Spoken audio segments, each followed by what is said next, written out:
Hi అండి. అందరికీ నమస్కారం. దేవి శరన్నవరాత్రులు 9 రోజులు నిర్వహించే అమ్మవారి పూజ. ఈ క్రమంలో అమ్మవారి 9 రూపాల గురించి తెలుసుకుందామా మరి?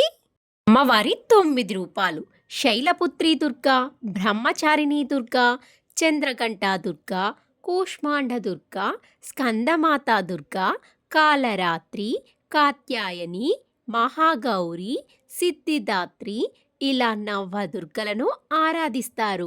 ఆమె మహిషాసురుడు వంటి రాక్షసులను సంహరించడానికి అవతరించింది. దుర్గాదేవి విశ్వంలో ధర్మాన్ని, నైతిక క్రమాన్ని కాపాడే శక్తిగా, భగవంతుని శక్తి స్వరూపిణిగా భావిస్తారు.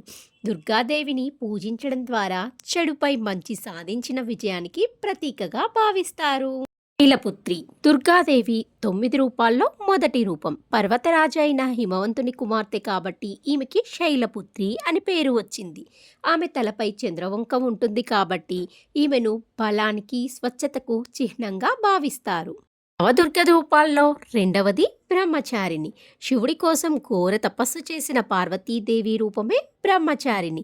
బ్రహ్మచారిణీ దేవిని పూజించడం వల్ల సకల విజయాలు కలుగుతాయని, నిస్వార్థ ప్రేమ, సేవ లభిస్తాయని భక్తుల ప్రగాఢ విశ్వాసం. దుర్గాదేవి 9 రూపాల్లో మూడో రూపం చంద్రఘంట. ఈమె నుదిటిపై ఉన్న గంట శబ్దం ప్రతికూలతలను తొలగించి ప్రకాశాన్ని ఇస్తుందని నమ్మకం. ఈమె కృప ఉంటే భక్తుల పాపాలు, శారీరక మానసిక కష్టాలు, దుష్టశక్తులు తొలగిపోతాయని నమ్మకం. దుర్గాదేవి నాలుగో అవతారం కూష్మాండ దుర్గా. కు అంటే కొద్ది, ఉష్మ అంటే శక్తి, అండ అంటే విశ్వం అని అర్థం. కూష్మాండ అంటే గుమ్మడికాయ అని కూడా అర్థం.